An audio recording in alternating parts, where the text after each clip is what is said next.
Shalom, bien-aimés.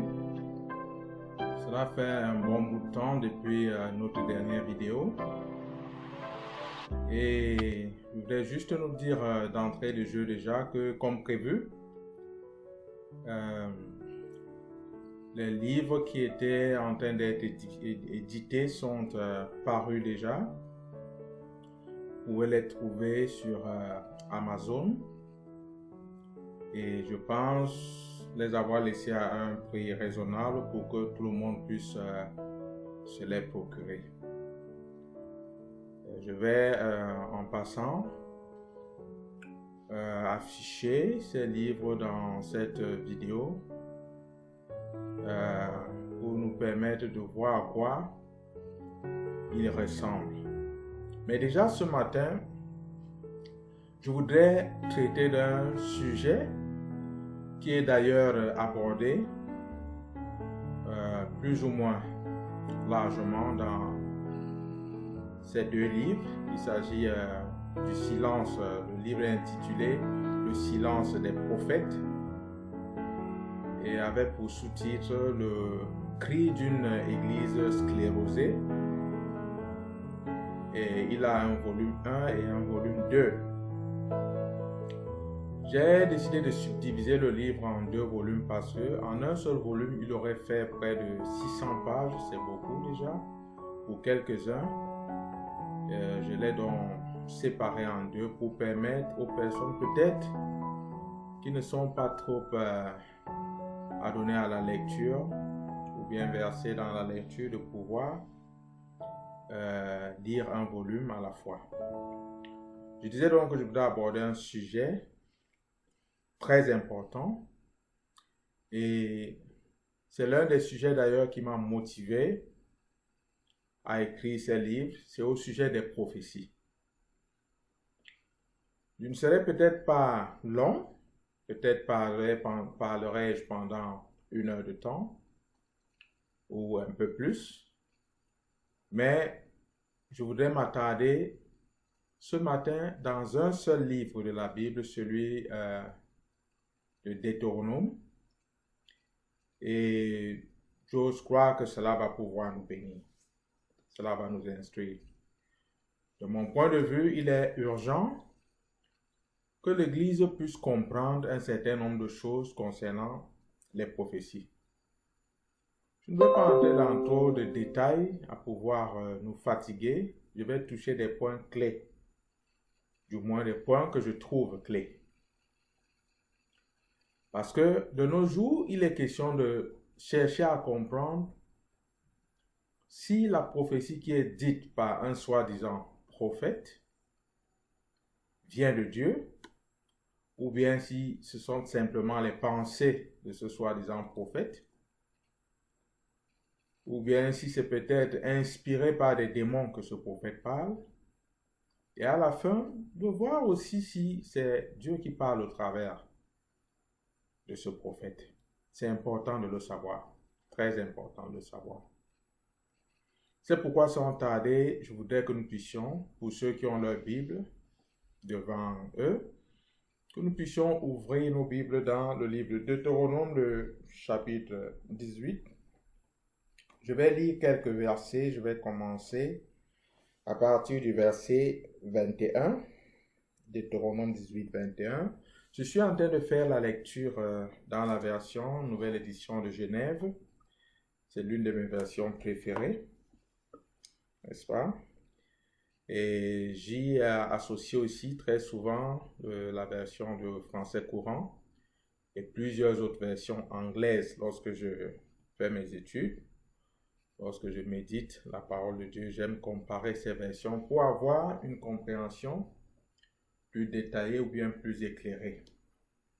N'est-ce pas? Donc, Deutéronome, le chapitre 18, le verset 21, nous dit que « Peut-être diras-tu dans ton cœur, comment connaîtrons-nous la parole que l'Éternel n'aura point dite? Quand ce que dira le prophète n'aura pas lieu, et n'arrivera pas, ce sera une parole que l'Éternel n'aura point dite. C'est par audace que le prophète leur a dites. N'aie pas peur de lui. J'ai fait la lecture de la fin du chapitre 18. Il est important de lire plus haut pour comprendre clairement qu'est-ce qu'il en est. En fait, c'est Moïse qui est en train de s'entretenir, de parler aux enfants d'Israël. Il leur dit dans un premier temps que Dieu susciterait du milieu des enfants d'Israël un autre prophète comme lui. Il était là en train de prophétiser au sujet du Seigneur Jésus. Et il a expliqué que celui qui s'amuserait à ne donc pas écouter ce prophète qui sera suscité sera carrément ôté du milieu d'Israël.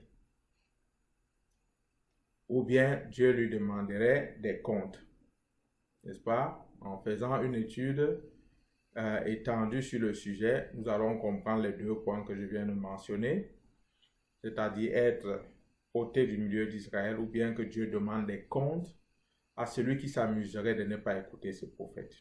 Et il va donc plus loin parce qu'il se disait, et c'était à raison, parce que si nous pouvons connaître des enfants d'Israël, leur entêtement, n'est-ce pas, et leur caractère rebelle tel que mentionné dans la Bible, à savoir tout le temps s'opposer à Dieu, nous devons aussi reconnaître qu'il y a des points, des questions que les enfants d'Israël soulevaient qui avaient leur place. Combien j'aurais souhaité qu'au sein de l'Église aujourd'hui, il y ait des hommes et des femmes, des jeunes gens qui soient en mesure de soulever quelques-unes de ces questions. De questionner ces soi-disant prophètes, ces soi-disant, on ne sait pas, apôtres, comme il en existe aujourd'hui. Il faut pouvoir les questionner. C'est quelque chose de légitime, c'est quelque chose de normal, parce qu'il est question ici de notre salut. Ce n'est pas un jeu. Il ne faut pas seulement que quelqu'un se chapeaute d'un titre, se tienne devant le peuple de Dieu et commence à proférer les paroles du genre ne touchez point à mon nom, pour que tout le monde croit que cette personne est ointe et qu'elle parle de la part du Seigneur. Il faut que certaines de ces personnes soient en mesure de répondre des paroles qu'elles disent, au nom de l'Éternel surtout. Dans l'une de mes vidéos, j'ai dit que, vous savez, cette fonction de prophète, c'est une fonction extrêmement risquée en Israël. Ce n'était pas le genre de fonction entourée d'une espèce de glamour superficiel que je vois de nos jours autour de quelques personnes qui se sont octroyé ce titre et qui, autour d'elles, ont contaminé les autres. C'est des titres qui s'obtiennent maintenant un peu comme par contamination. C'est pourquoi tu as ton major prophète qui contamine les restes, qui deviennent les minor prophètes. Vous savez, cela demande, comme disait quelqu'un déjà, cela demande Dieu. Il faut que Dieu s'implique pour qu'un prédicateur soit formé, pour qu'un prédicateur soit à l'œuvre. À plus forte raison, un prophète. J'aurais voulu ici lire les prérequis des fonctions de prophète pour que certains qui m'écoutent ce matin ou bien ce soir, cela dépend de là où vous vous trouvez à la surface du monde, puissent lire clairement ce prérequis avant de s'y engager ou bien avant de déposer leur demande. Parce qu'il semble que c'est un office qui est très tentant, peut-être parce qu'il est juteux dans la mesure où on peut duper des personnes aveuglées qui à peine de nos jours frôlent leur Bible ou frôlent la parole de Dieu et qui se trouvent devant, je veux dire, quelques-uns de ces petits escrocs ignorants et se laissent donc berner et traîner de part et d'autre par des prophéties plutôt démoniaques. Je viens de lire un texte et c'est l'un des deux textes que je vais partager avec nous. Donc, Le peuple d'Israël, je le disais, a donc eu cette pensée à cœur et Moïse a soulevé cela. Moïse dit que oui, moi au moins vous m'avez vu, vous avez entendu Dieu me parler directement, ça je sais, vous avez vu la gloire de Dieu sur ma face. Vous l'avez vu briller. Vous savez sans aucun doute que Dieu m'a parlé. Mais quand je vous parle des autres prophètes, ou bien de l'autre prophète que Dieu va susciter au milieu de vous, peut-être vous diriez-vous, comment saurons-nous que la parole que celui-là dit vient de l'Éternel? Toi au moins nous connaissons, nous avons entendu parler avec l'Éternel. Mais comment connaîtons-nous? Ça, c'est une question légitime. Ce n'est pas une rébellion contre loin de Dieu ou bien contre l'Éternel. Non, c'est une question légitime que l'Église devait pouvoir poser à quelques-uns de ces gars-là pour qu'ils répondent. Je suis un peu choqué, excusez-moi parce que je vais revenir sur le sujet, je ne vous égare pas, soyez tranquille. Je suis un peu choqué, je le disais, parce que avec cette histoire de Corona et puis des élections aux États-Unis, j'ai entendu tout genre de prophéties.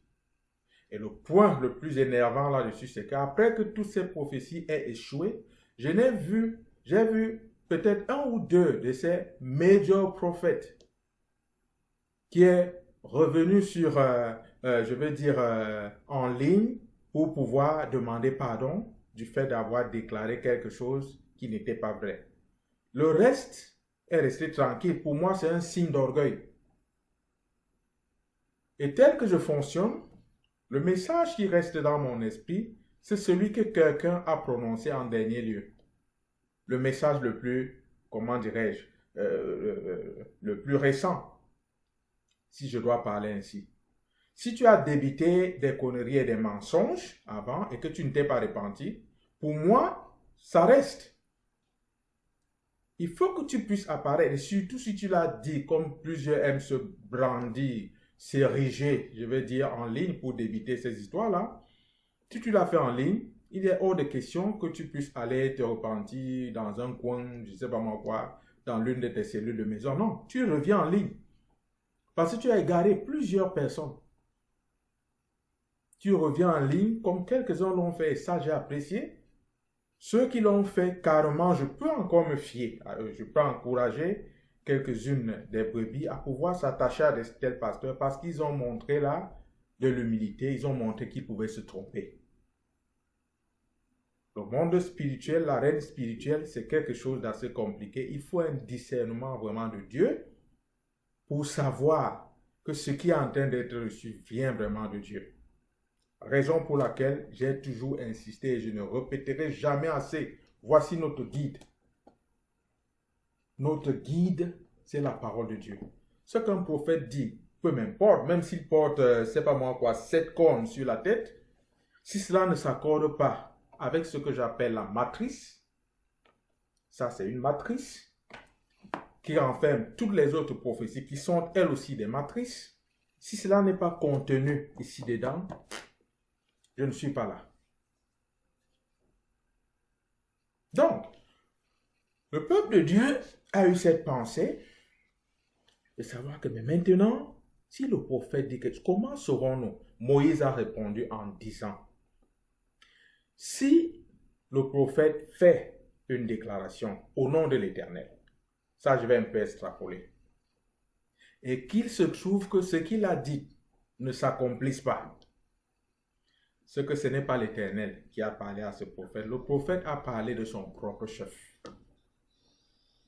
Hein? Il a usé de son courage et de son toupet et il a fait des déclarations fausses. Moïse ne s'arrête pas là. Il dit, ne le craignez pas. En d'autres termes, avant d'ouvrir ta bouche pour déclarer les choses que tu déclares là, sache que le respect qu'on te doit ou bien qu'on te devait en tant que serviteur de Dieu est à risque. Je ne sais pas comment les autres comprennent cela, mais pour ce qui me concerne, si tu viens déclarer ce genre de choses au nom de l'Éternel, ça ne s'accomplit pas, mon ami, tu perds ce respect jusqu'à ce que tu te repentes, que le fruit soit évident, le fruit de ta repentance. C'est de ça que le prophète Moïse parle ici. Moïse, l'ami de Dieu.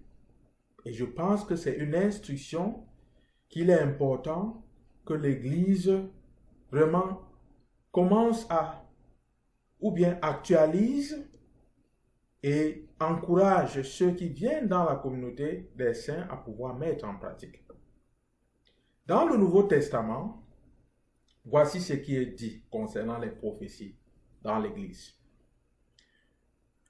Le Seigneur commence par dire au travers de l'apôtre que, pour ce qui concerne les prophéties, que une ou deux personnes prophétisent et que les autres puissent juger de ces prophéties. Je vais ici lever un équivoque, j'espère du moins que ça va lever un équivoque.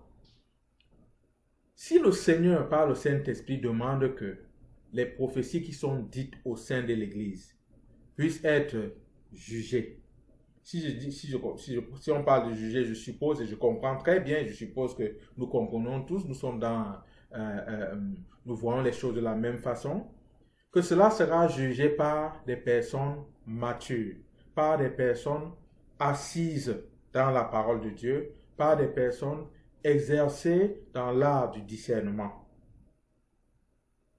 Et des personnes matures, des anciens matures dans la communauté, qui ont marché avec Dieu et qui ont appris par la marche avec Dieu à reconnaître la voix de Dieu et à s'appuyer sur la Bible. Cela aurait été un peu compliqué pour les bien-aimés de l'Église primitive parce qu'ils n'avaient pas encore tous ces volumes de lettres et puis de tout ce que renferme la Bible aujourd'hui. Nous, on a cet avantage, raison pour laquelle on devrait être plus strict. Plus strict.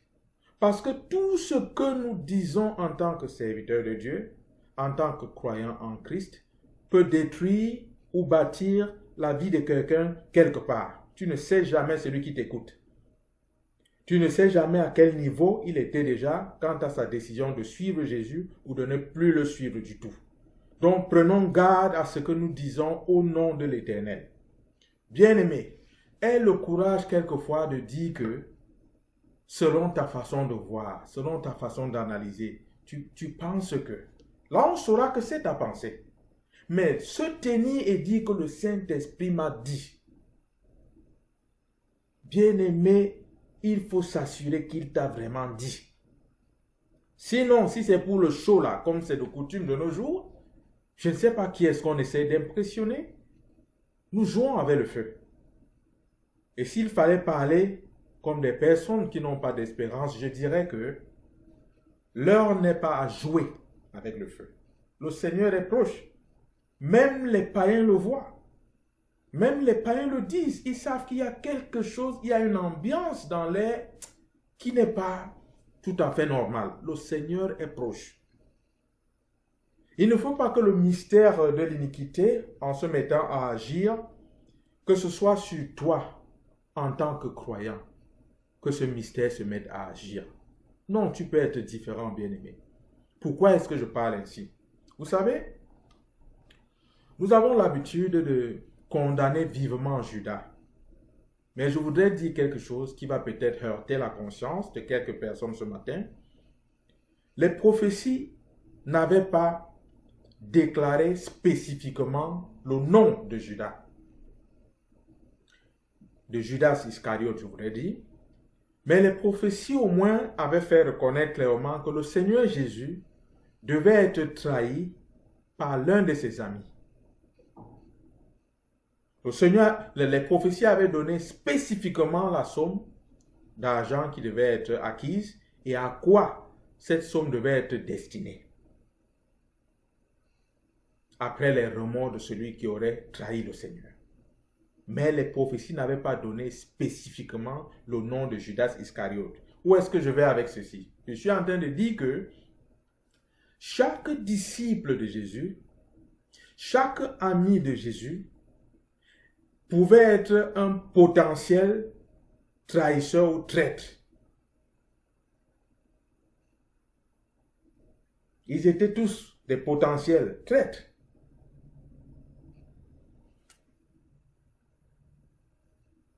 Tu peux aller contre ce que je dis, mais c'est exactement ce que je pense, c'est comme ça que je vois cela.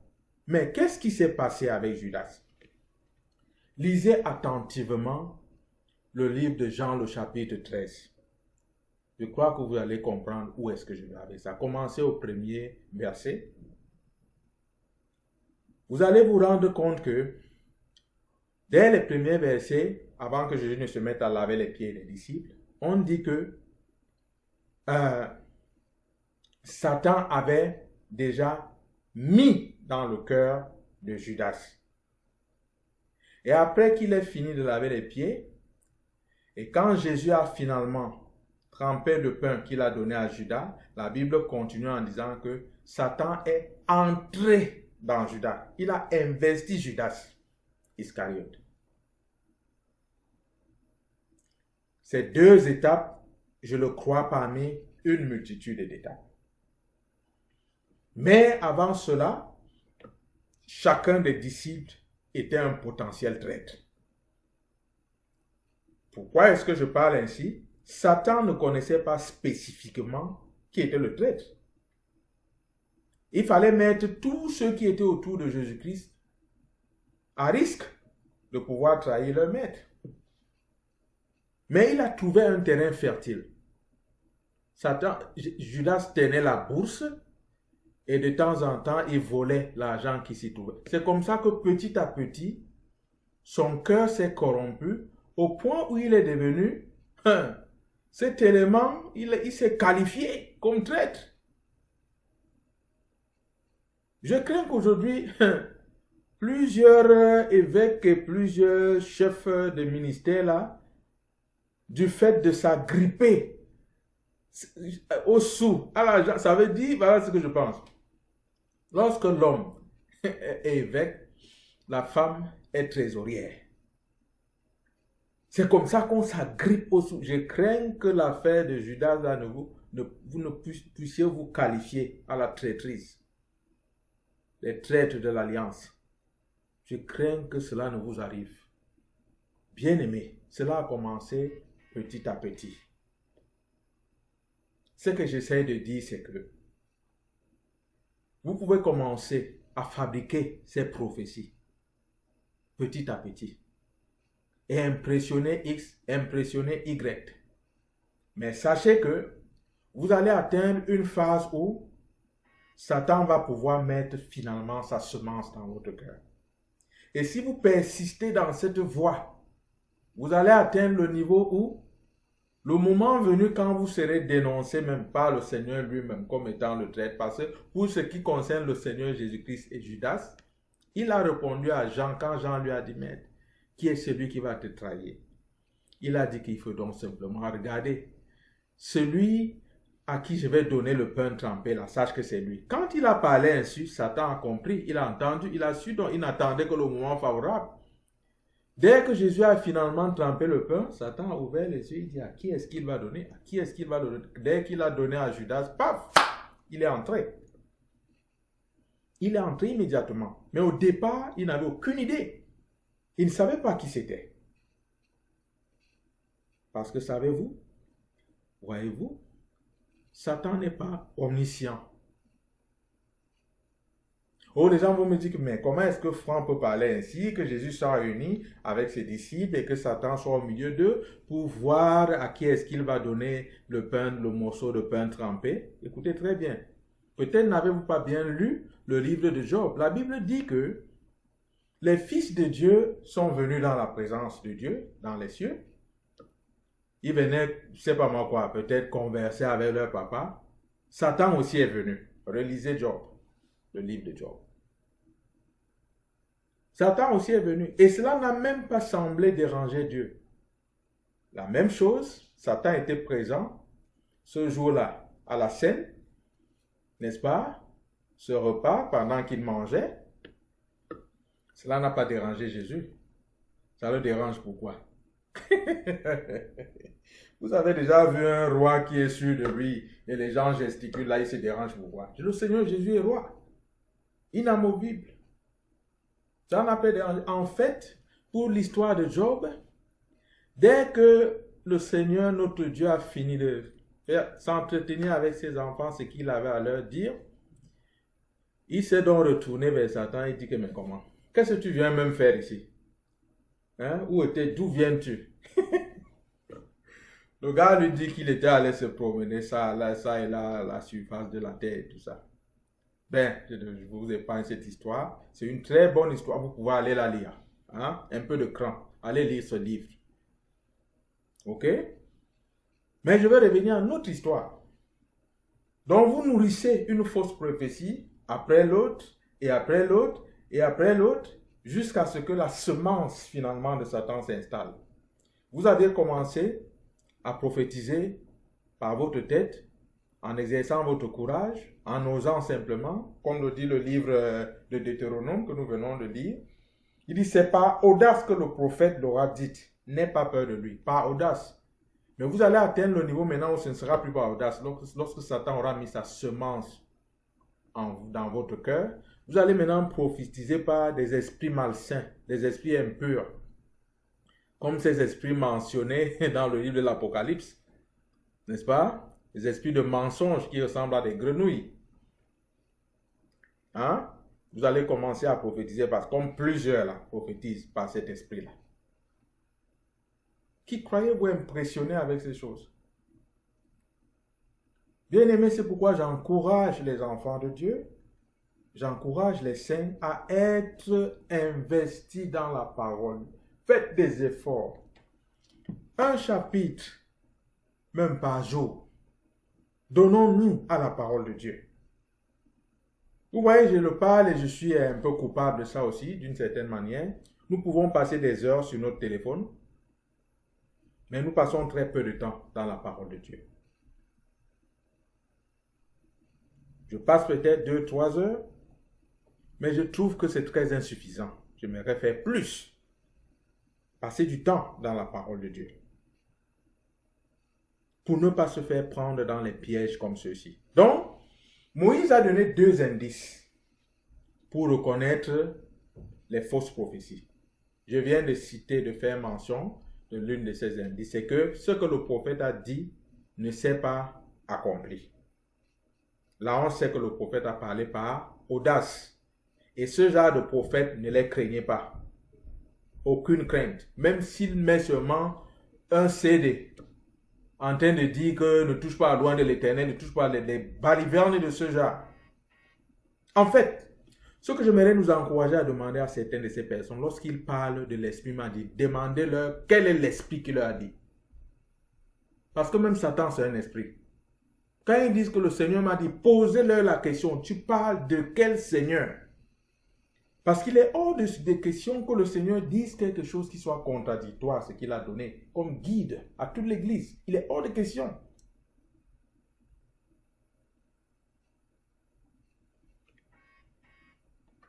C'est vraiment énervant. Excusez-moi vraiment mon ton. C'est parce que je suis carrément dépassé par ce qui est en train d'arriver. Et j'ai essayé de m'étendre là-dessus, sur les 2 livres que j'ai publiés sur Amazon, comme je le disais. S'il vous plaît, faites un effort de pouvoir prendre quelques copies. N'est-ce pas? Vous pouvez l'avoir immédiatement dans votre téléphone. Et j'ai donné la latitude aux uns et aux autres. Si tu prends, tu achètes, disons, un volume, tu peux le donner à 2, 3, 4 autres personnes. Gratuitement. Et ils pourront pouvoir lire cela pendant 14 jours et ça va se refermer, mais ta version va rester, toi qui l'as acheté. C'était pour permettre la diffusion de cela. Que les uns et les autres soient informés clairement pour ce qui concerne les prophéties.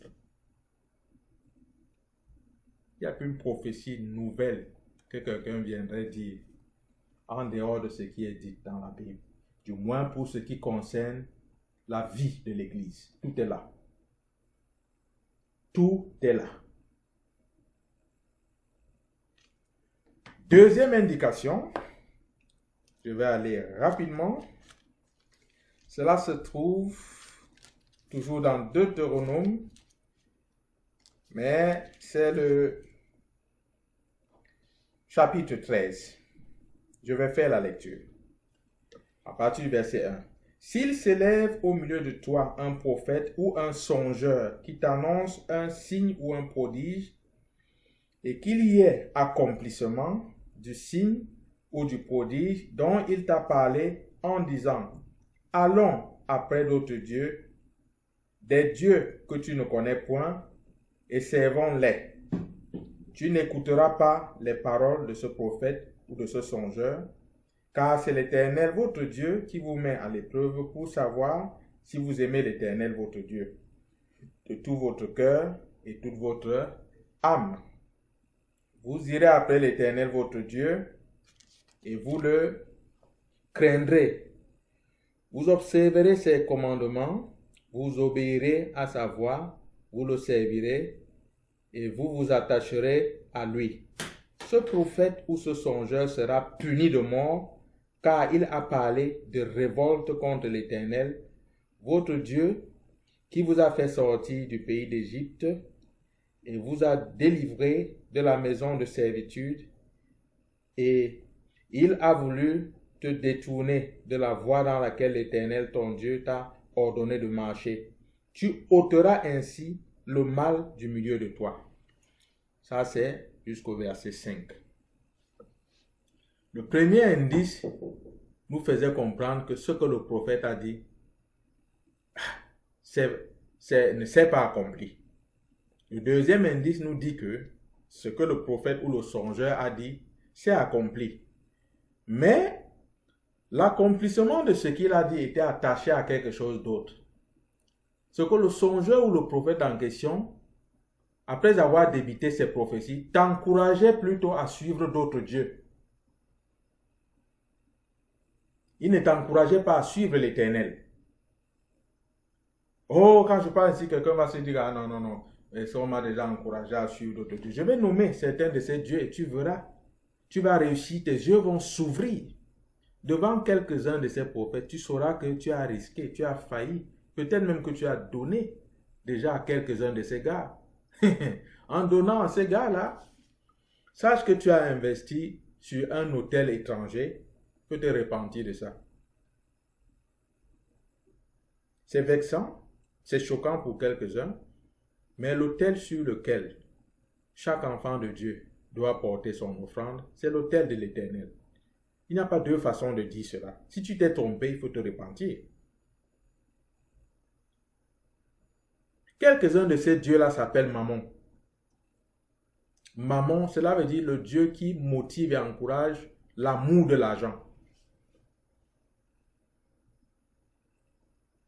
Ah, je crois qu'à ce niveau-ci, tu t'aperçois déjà d'un certain nombre de choses. Oui, le songeur a fait des déclarations. Oui, il l'a prophétisé. Mais il t'a encouragé dans tout ce qu'il a fait à pouvoir suivre d'autres dieux. En l'occurrence, Mammon. D'autres dieux, comme le matériel. D'autres dieux, comme l'immoralité. Parce que tu sais très bien que tu as fini au lit avec peut-être l'un d'entre eux ou plusieurs d'entre eux.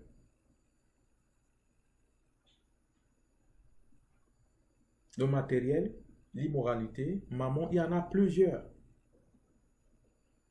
Peut-être même la criminalité, le mensonge, les complots, c'est-à-dire monter une scène pour pouvoir ternir l'image de tel ou de tel. Peut-être que vous avez fini par vous livrer à de telles choses après ces prophéties. Pensez-y. Peut-être que pour d'autres qui sont allés même à un niveau plus poussé, se sont retrouvés après les prophéties de l'homme de Dieu, le prophète, major prophète. Vous avez fini chez un nécromancien pour interroger les morts. Vous avez fini chez une sorcière ou un sorcier pour offrir des sacrifices. Tu le sais. La liste n'est pas exhaustive. L'Éternel, notre Dieu, nous dit que si quelque chose de ce genre arrive, le prophète en question doit être mis à mort. Je ne dis pas que nous puissions nous pavaner déjà avec des machettes pour découper ce genre de personnes, non. spirituellement, cela se produit pour un tel prophète. Lorsqu'il vient faire une telle déclaration et t'encourage à suivre d'autres dieux, celui-là, il est exécuté spirituellement. Bon, je parle ainsi sous la réserve de la grâce dans laquelle nous nous trouvons en Jésus-Christ. Si un tel soi-disant prophète persiste dans cette voie sans se repentir, spirituellement c'est fini. Et ceux qui s'associent à de telles prophéties, par leurs biens, par leurs offrandes, par je ne sais quoi, s'associent aussi à la malédiction qui est attachée à un tel ministère de mensonge, un ministère satanique. Ainsi parle l'Éternel. Oh, l'Esprit m'a dit. Oh, j'ai entendu du Saint-Esprit. Quel courage, quelle audace. Bien-aimés, je nous encourager à prendre ceci au sérieux. Et dès aujourd'hui, on va nous taxer de tout, mais sachez que la seule rébellion qui tienne est celle qui s'érige contre l'Éternel. Si, dans le corps de Christ, dans une église quelconque, vous vous levez pour demander à voir clair par rapport à ce qui est dit du haut d'un pupitre, vous n'êtes pas un rebelle. Tout repose au niveau de votre esprit. Est-ce que vous voulez poser cette question dans le but d'être éclairé ou bien simplement pour s'aimer le désordre? Si c'est dans le but d'être éclairé, le Seigneur ne vous tiendra jamais coupable. Parce que vous voulez voir clair pour le servir comme il se doit. Pensez-y. Pensez-y. J'ai voulu nous donner cette exhortation, cette courte exhortation, dans le but de pouvoir éveiller un peu notre esprit et nous donner suffisamment de courage pour nous tenir. Il est question ici de mon salut, de ton salut, du salut des gens qui nous observent et qui peut-être fondent leur espérance et leur foi par rapport à ce que nous croyons. Bien aimés, les païens n'ont pas très souvent le temps de lire la Bible. Leur Bible, c'est toi et moi. Mais si déjà nous-mêmes, nous nous laissons entraîner par, je ne sais pas moi quoi, toute forme de divination venue sous forme de prophétie, mais ces païens peuvent observer et voir que nous nous comportons comme une bande de moutons écervelés. Ce n'est pas ainsi que le Seigneur nous a appelés. La seule personne que nous devons suivre, même avec les yeux fermés, c'est le Seigneur Jésus. Mais quand il s'agit d'un homme, nous devons nous comporter comme les Béréens, qui même avec toute l'onction et toute la connaissance que Paul pouvait apporter au milieu d'eux, il se donnait du temps de pouvoir examiner les Écritures pour voir si ce que Paul disait s'accordait avec les Saintes Écritures. Pourquoi ne pas adopter une telle attitude? Les Béréens sont devenus aujourd'hui un exemple pour les églises dans le monde entier. Mais pourquoi est-ce que les enfants de Dieu fonctionnent avec une telle peur des hommes? Parce qu'il s'est tenu devant toi et il a arboré une certaine touche. Bien-aimé, n'ayez pas peur des touches. Touche d'évêque, d'apôtre, je ne sais pas moi quoi, de cardinal et tout ça. Bien-aimé, si vous allez sur AliExpress, on vend ces choses-là. Si tu veux aussi, tu peux acheter ta touche, tu portes. Ne vous laissez pas intimider par ces touches. Cela n'a rien à voir avec la parole de l'Éternel. C'est cette parole-ci qui compte. Ce n'est pas une touche. Qu'elle soit rose, vermeille, je ne sais pas quoi, noire, grise, verte et tout ça. Ce n'est pas ça qui est important. Ce qui est important, c'est la parole de l'Éternel. Parce que c'est sur la base de la parole de l'Éternel que toi et moi nous serons jugés. Sur la base de la parole de Dieu. Pas d'une touche. Donc, bien aimés, tenons-nous sur la parole de Dieu. L'heure est grave. Nous vivons vraiment la fin des temps. Reposons-nous sur la parole de Dieu. J'ai parlé comme aux saints. Et je voudrais inviter aussi ceux-là qui ne comprennent peut-être pas ce que je suis en train de dire, ceux qui n'ont pas encore embrassé le Seigneur Jésus, je voudrais vous inviter à ne plus perdre le temps. Cessez vos philosophies stupides, croyez d'abord en Jésus-Christ, sauvez votre âme et vous ferez toute votre philo comme vous voulez. Ne soyez pas stupides. Ne soyez vraiment pas stupides. Je crois qu'il est temps où on ne doit plus flatter les gens, parler aux gens comme si on les suppliait de venir à Jésus-Christ, non? Nous avons dit une fois que nous vous en conjurons, attachez-vous au Seigneur, oubliez ces choses, cette vanité, mais si cela vous plaît de pouvoir vous engager à ces choses vaines, allez-y. Que celui qui se purifie davantage. Que celui qui a décidé de se vautrer dans toutes ces choses méchantes, continue. Mais je vous encouragerai à pouvoir vous attacher au Seigneur Jésus-Christ et à être éclairé et à sauver votre âme. Est-ce que vous avez déjà remarqué qu'un cadavre n'a plus le temps de philosopher? Est-ce que vous savez qu'un jour vous mourrez? Il vaut mieux mourir avec une assurance de là où tu passeras l'éternité, parce que cette chair-ci, ce n'est pas le vrai toi. Cette chair-ci, c'est une maison dans laquelle tu habites. Le vrai toi est immortel. Mais cela dépend de quel côté tu vas passer l'éternité. Ça dépend vraiment de toi et du choix que tu vas faire aujourd'hui. Quant à pouvoir suivre Jésus ou ne pas suivre Jésus, ça dépend de toi. Comme je le dis dans mes vidéos, hier c'est déjà passé, demain c'est encore le futur, tu ne l'as pas encore, ça ne dépend pas de toi. Mais l'instant précis où tu entends cette parole, à cet instant précis, tu peux te décider. Et tu peux suivre le Seigneur Jésus. Ce n'est que le seul moment qui t'appartient, l'instant. Ne voyez-vous pas que la vie de l'homme est vraiment triste? Surtout l'homme qui vit sans Jésus, il n'y a qu'un instant qui t'appartient. C'est quand même terrible. Parce qu'au moment où je te parle, la tierce d'après est passée. Cela veut dire, je parle ici de la fraction de seconde, elle est passée déjà. Celle qui doit venir, c'est encore le futur. Le seul instant qui m'appartient, c'est l'instant où je suis ici. Et c'est l'instant où il faut prendre la décision. Donc, chaque être humain n'a qu'un instant. Et je dis ceci à ton égard, ne perds plus le temps. Assez cette histoire où on te parle comme si on te flattait. Tu te crois peut-être trop intelligent. Tu tiens des discours, je ne sais pas moi quoi, grossiers vis-à-vis de Dieu, farfelu peut-être pour te faire voir. Mais quand tu es seul, ou bien quand tu es souffrant, quand une maladie te tient là, tu comprends combien l'être humain est inutile. Combien cette vie, cette gueule-là que nous faisons est vile. J'aimerais t'encourager à t'engager avec le Seigneur. À confesser tes péchés. Tu es pécheur, tu le sais. Nous sommes tous pécheurs. Mais quand nous recevons Jésus-Christ, nos péchés sont enlevés.